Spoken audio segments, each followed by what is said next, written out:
Welcome to my podcast with your host Emir.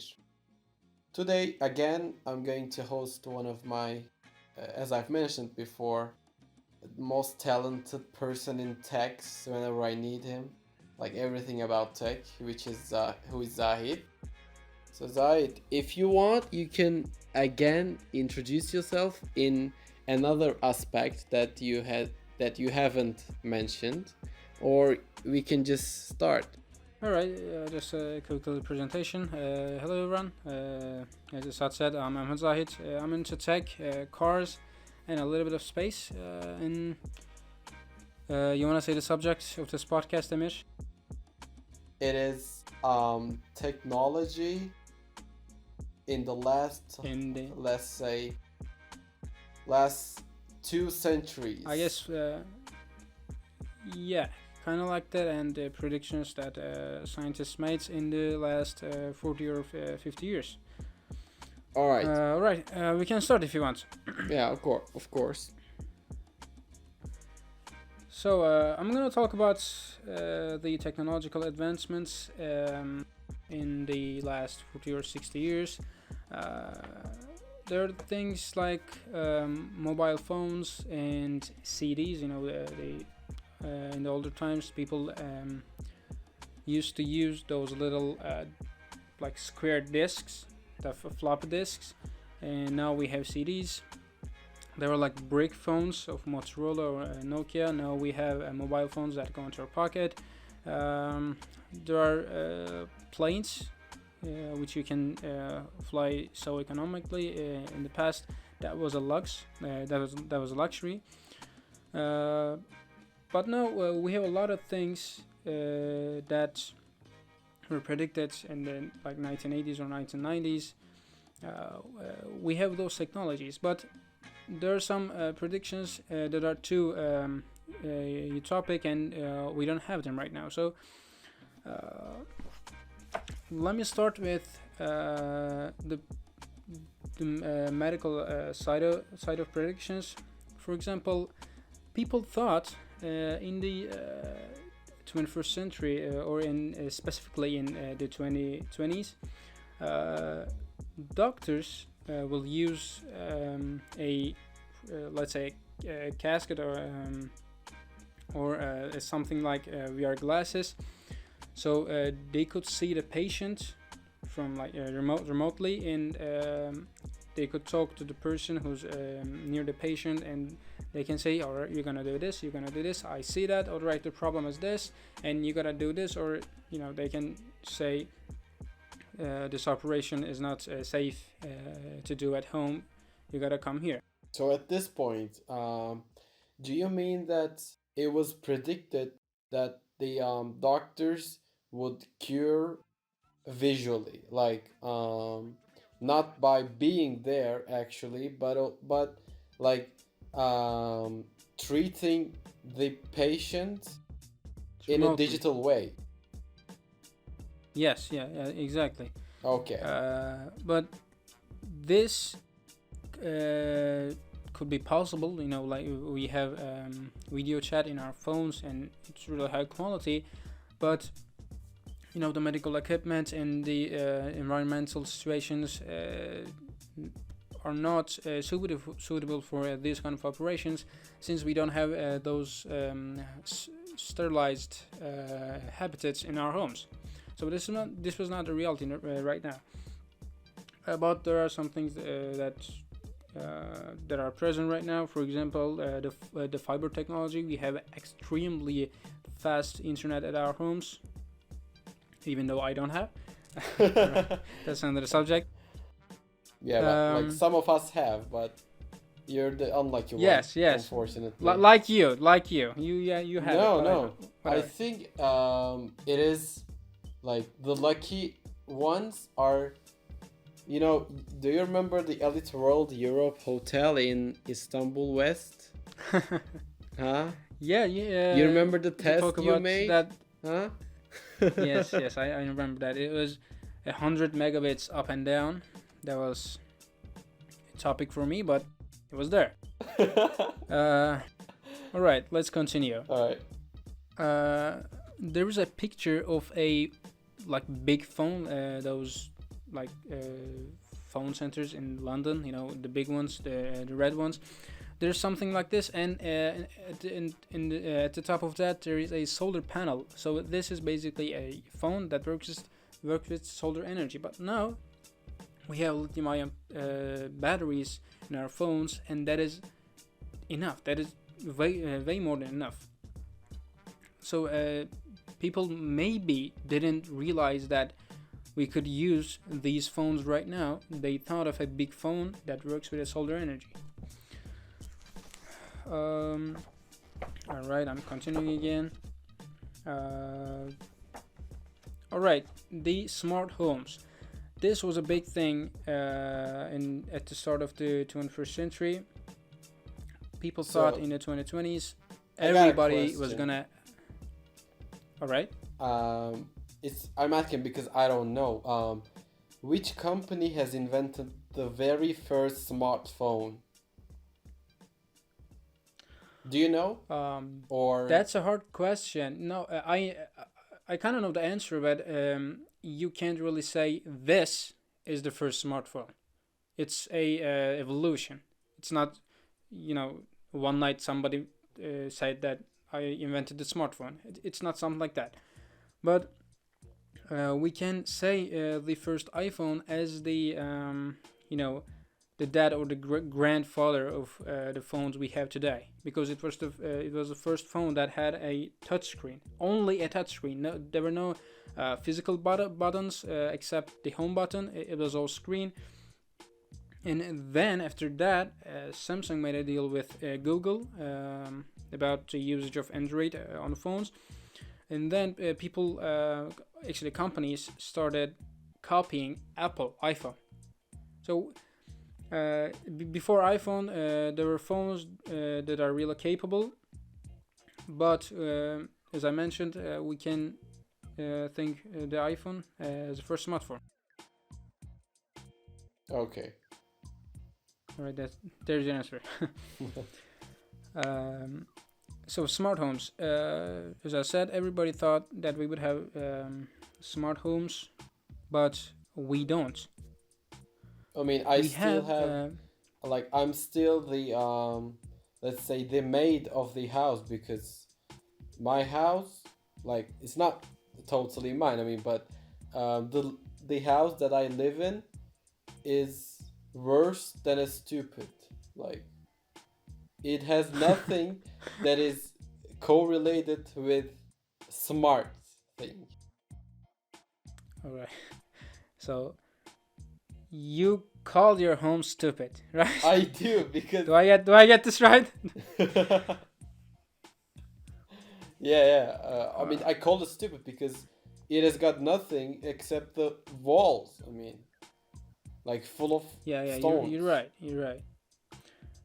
Especially in various countries, and Turkey, for example, in the South Africa region, the countries are not really well developed, and the economy is really bad, and they don't really have houses or apartments like we do.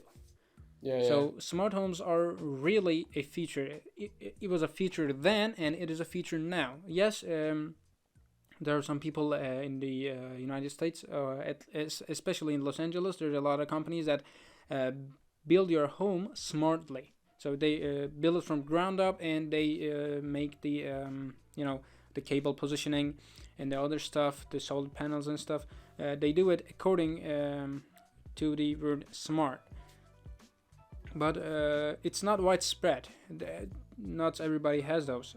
I mean, if you have money, you can have everything of your property as smart. I mean, money makes everything. Yes. It's really bounded with money. You gotta have money for a smart home, and if you don't have money, you have a stupid home, right? Yeah. Right, and one of the other predictions were big cities inside cities. I mean, for example, in Turkey we have all the cities. The cities in cities. It has their own the markets and Yeah, gyms. yeah, yeah. Like a different since, world. Yes, it's a world inside a world, in a city. So that was predicted, and it is real right now. But something is not present at the moment, and that is, I think, the Millennium Tower in Japan. It was a 840 meters tower, and it was thought as a communication between those cities, a communication center between those cities. For example, you have a residence in Istanbul, and there's one residence in one, and that Millennium Tower would connect those residences, those cities, and it was not just for the country. It was for the whole world. Like, what do you mean by connection? For example, I mean, how do you connect those cities? The data, not not physical connection, just the data. People communicating with each other. You are in a gym, for example. You are in a gym, Okay. and the other person is in a gym in Japan, and you can how can I say this? You can be connected with the person in Japan via a hardwire connection. So think it like this. All right, this is a little complicated. You have Wi-Fi, right? You have a modem, and you have Wi-Fi built in. Yeah. But also, you have the opportunity to plug in a cable, and this cable goes to your computer, and you have a hardwire connection. So this Millennium Tower was the hardwire connection, not the Wi-Fi one. All right, like You got it? the bigger version. It's a of the little bit Wi-Fi, complicated. right? But yes, but as I said, it's not Wi-Fi. It's like that cable. It's a physical but virtual connection. Ah, All right, okay, this is okay. complicated. I'm just gonna continue right now. All right. This is so good. In the 2000s, people thought in 2020, 2030, 2040, we would have self-going roads. Not self-driving cars, but self-going roads. So what I mean, the treadmill. Yeah. The road will be like a treadmill, and it would spin and spin and spin, and the car would be just connected to the road, and you could play games, you could sleep, you could listen to music, and the road would just go. You could enter the destination. For example, you're in Istanbul and you want to go to Gaziantep. You just enter the destination, and the road gets you there. Not the car, but the road. I think this is a really neat idea, but it was sadly not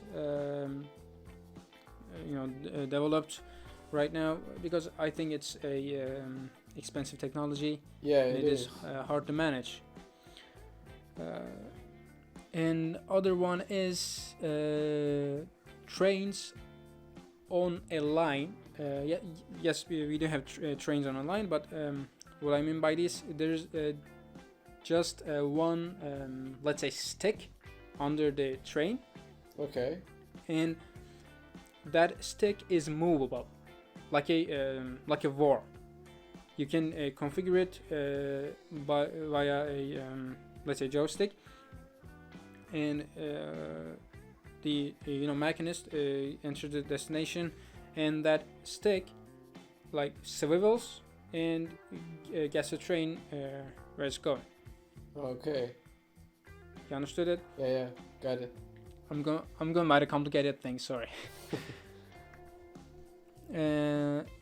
And another thing is the navigation in cars, and we don't have that right now. That was a good prediction, at least. We have one that's real right now. And alright, so there is a picture here. It says Concept 2096. We are talking about the 21st century, not just the 2020s. So this is how many years? 76. Yes, 76 years ahead. Concept 26, and this is just like a Hollywood movie. There are big cities that float, and cars that fly, and trains that go in the air. I don't Wow. know if this would be a reality in 2096. Again, this is really complicated. You gotta change the traffic system completely. Like every Uh, infrastructure system would be collapsed by now because like the things you say need requires um, a serious amount and effect of infrastructure process because like flying cars and yeah. trains going in the air, like you have Yes. to build everything from the start. Yes. That's really hard. But it says 2096. Maybe the technology will allow it, and the governments will reorganize everything to be able to do this. We don't know that. Maybe because I mean I know nothing about, like I cannot predict anything for let's say upcoming 2 or 1.5 years because like we have goddamn coronavirus right now and I don't even Yes. know when I'm going to go out because this is my 40th Yes. 41st day in, being in the house and I'm about to go crazy, Yes. man. Damn. Yes. That's really bad. We are really bored, and this podcast is maybe one of the results of the pandemic. Of course it Coronavirus, is. maybe. Yeah. Yes, to be not bored. All right, going into another concept, and this is a really good one. This is about homes in 2020. Actually, the title of this is just like that in the book I have right now. So I'll start with the first one.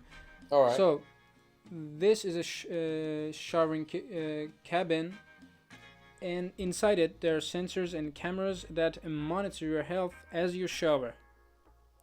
This is not a reality, of course, right now, but it could be possible. There are concepts like these in like the CES, the big technology events. There are concepts, but not as advanced as this. It can monitor your body temperature, which which parts of your body are tensioned and which parts are not. It's a really complicated system. That's not a reality, and I don't think it will be, at least in the coming 20 years. And there's a picture of a phone here. It says you can do video chat in 2020, and yes, we can do that. We have smartphones, and we can do video chat in really high quality. There is a robot that helps you in chores, and that is really important. The Jet Family, the cartoon in the television. Yeah, I've heard. Yeah, in that cartoon, there was a robot, and it was a female robot, and it could all the things in the home, and the wash the dishes, Like do the regular laundry and stuff. duties in the house. Yes. So you just live your life, go to home, go to work, and get to home and sit, and the robot will do everything for you. So this is a concept, and they thought, the writers of this book thought in 2020 we would have these robots. Yes, we have something like these robots, but they're not widespread. I mean, I don't have a robot in my home. Do you? I don't. Oh, sad. All right. This may be widespread because the Boston Dynamics in the USA did a lot of good things in the last 10 years. We had walking robots, and now we have robots that can run, that can carry stuff. So that's a really good development. And another thing is holojectors. All right, this one's a good concept. It is holojectors. It is holographic projectors. So it could help you in especially homeworks. They say in here, For example, you study math and there's a triangle and you gotta see it in person. You wanna see it in person. You wanna explore it. You wanna know the angles. And in that holojector, you have the triangle in your hands, and with a chip that goes onto your head, you can control the position of the triangle. You can move it. You can get inside it. That's a really neat idea, and you could also watch TV on it. Watch movies on it, whatever. Yes, we have screens right now. We can watch movies and TV. I'm not rejecting that, but this is a holographic screen, holographic projector. Sorry. So it's a bit of a different concept. It could be real. I really believe this, but in 2020 we don't have that yet. Do you know any? Are there any developments regarding holographic projectors? Yes, there are a lot, but I don't think it would be widespread in at least 10 years. Okay. Because it's a really hard concept. We have the holographic dreams since the Star Wars came up in the 1970s, but it's hard, and I don't think it's going to be real soon. So there's a concept about furnitures. That one's really neat. It says the furnitures will have self-cleaning fabric. This is so good, and I would want it now. There are studies about it, and there are some phone cases made from carbon fiber and fabric, like mixodos. They claim to do this. They claim to self-clean themselves, but again, this is not widely distributed right now. But I would want it. Again, there is a business station. So this business station is like those game consoles. There's a chair and there's a big screen in front of you. It's semi holographic and semi LED screen. It's a mix of those. You got a really nice chair, like bulky in leather. There are a lot of joysticks. There are a lot of buttons. There are a lot of speakers. A lot of cameras for you to do your work in your home. That was a really good idea. You can right now work from home, and there are a lot of people who do that, like programmers and graphic designers. But this one's for the businessmen who need to go to the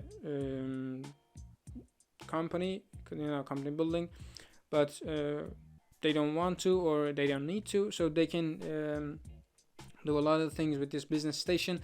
That is not a reality, but it could be a reality. As I said, there is game stations, especially the viewers of Unbox Therapy will recognize that. It could be a reality, but we don't have these in the name of business stations at our homes. Yeah. Alright, this comes my favorite. So this is a, how can I say this? A rolling massage bed. What? What it does is it has kind of like, again, a treadmill system under it, and you can control it with your mind.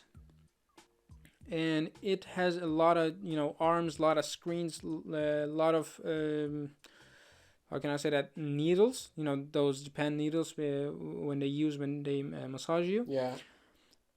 And you can control it with your mind, and there is also a lot of sensors and cameras that monitor your body's temperature and the tension on your body. For example, if you have tension on your arm, or if you're really tired, you hiked, so your feet have ache, and that system can see that and massage, especially in your feet or in your arm.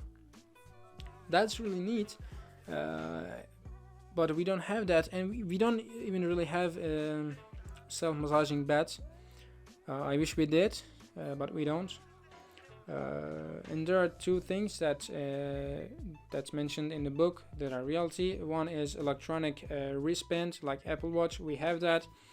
and the virtual reality systems with stands, like you have the glasses, but also you have again kind of like a treadmill system you can run on.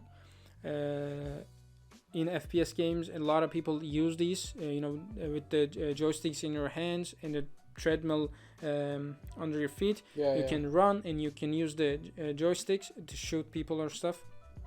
That's a really neat idea, and we have that actually. Do you have it? Is that an insult? No, not offensive, but even though we don't have it, like, it's something kind of widespread, right? Like, for example, let's say the rich people have it. Yeah, the rich people. Yeah.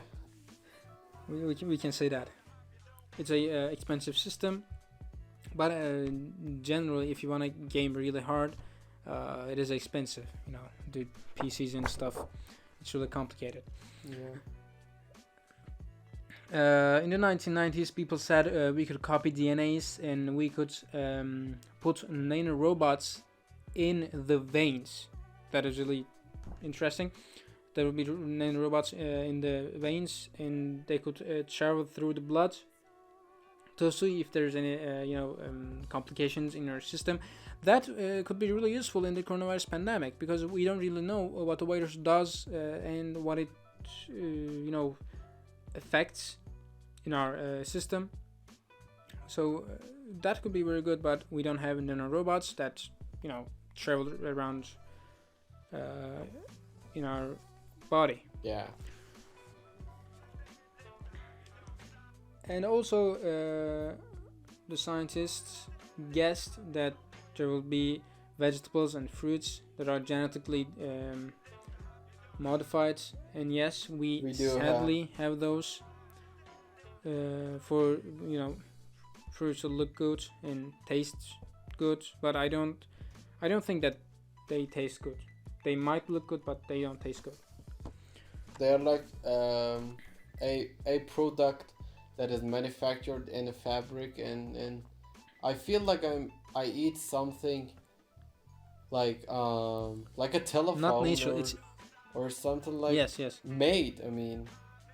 It's food. It has to be original, and I'm not a robot or something that requires daily basis needs. I do eat whatever I want, so now and I and my family, we are really, let's say, keen on buying foods that is not modified, let's say. Yes, that's natural. That's made in land. I couldn't remember the word right now. Okay. All right, so we are closing in the 30 minutes. I'm gonna try to finish this really quick. Okay.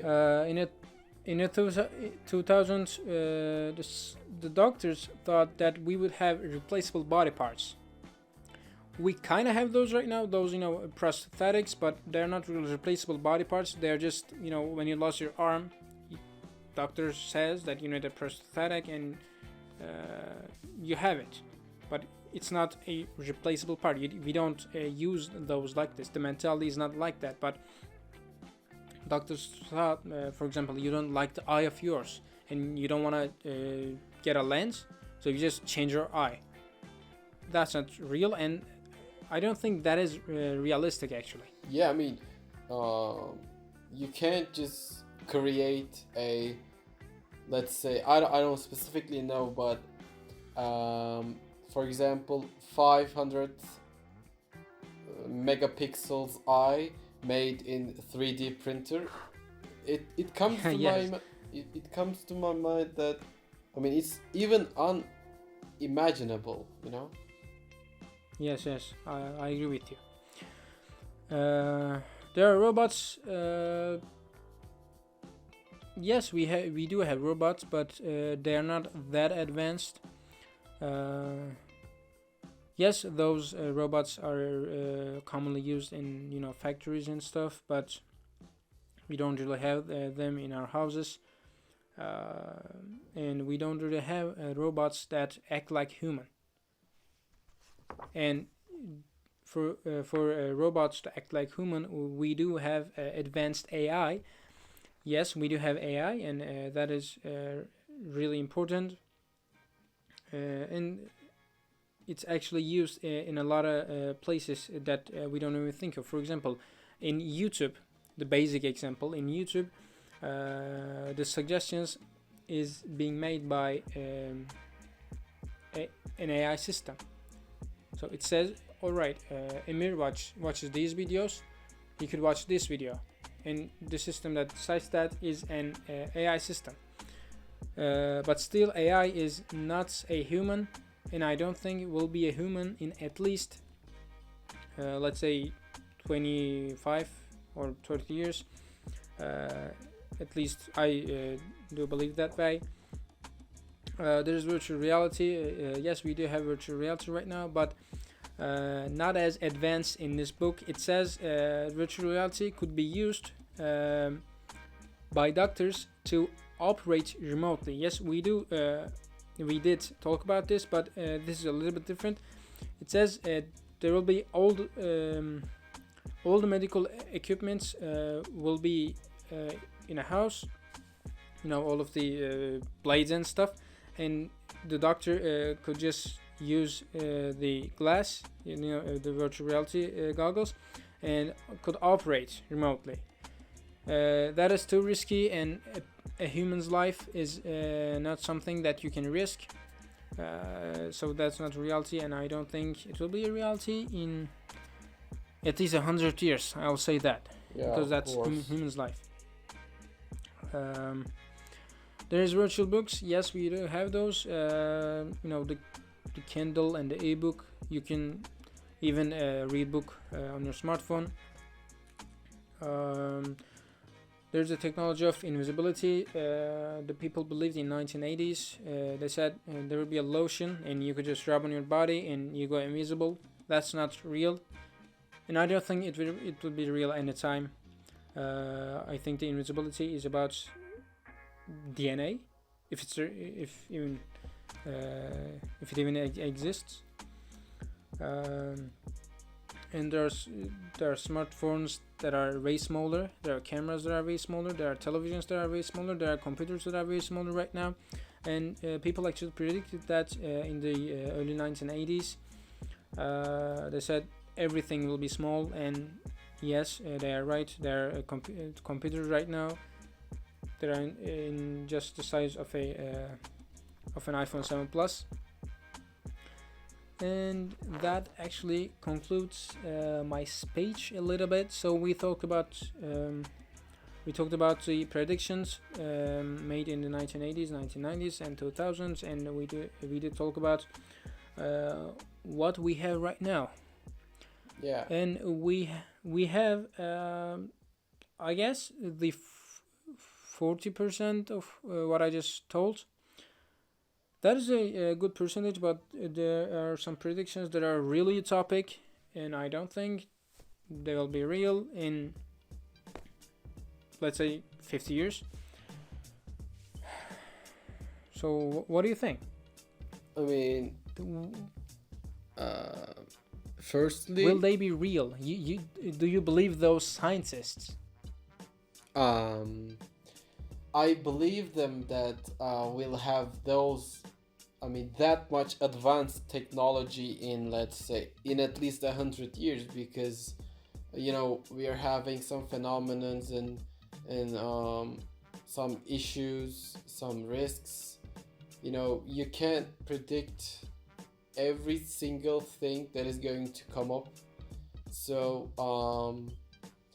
if we would have a world that will not encounter such pandemic in 50 years, I would say technology will develop even further than we expect. But as I say, this pandemic is really affected the technological developments, I think, and I agree with you. I mean, it did not only affect technological developments, but also my psychology. Yes, Not only yes. mine, also like maybe you, or like let's say 70% of Whole the whole humanity. humanity. Yeah. Damn. Yes, yes. That's really bad. Almost, I think, 80% of the world is in home right now, Yeah, and that's really bad. it is. Nothing happens. Just world stops, and that's really not a good sign. When we think about technology, when we think about science, Like when we everything, think about the things that I've just said. yeah, everything you've said is not even in consideration of the scientists or experts to be developed, let's say, in the 10 years. Because Yes, we don't, like everything is about to collapse, like economy, infrastructure, yes, and yes. let's say trade And markets. all of the researches are about this pandemic, this coronavirus, how we can fight it. There's not a single thing about cars or factories or smartphones. They're just how we can fight the coronavirus. Yeah, Yeah. And that really delays a lot of things. hope we'll overcome it in the soon. I hope. I hope. So it was really great pleasure for you to again host you. I've gained a lot of information that I've never expected even. So thank you for accepting my invitation and being a guest in my podcast again. Hope to see you. Yeah. Thanks a lot, Amir. I also had a great pleasure being your guest, and this is really a good, good activity to pass time in this pandemic. Thanks so much. Yeah, have a good time, bro. See you. Goodbye.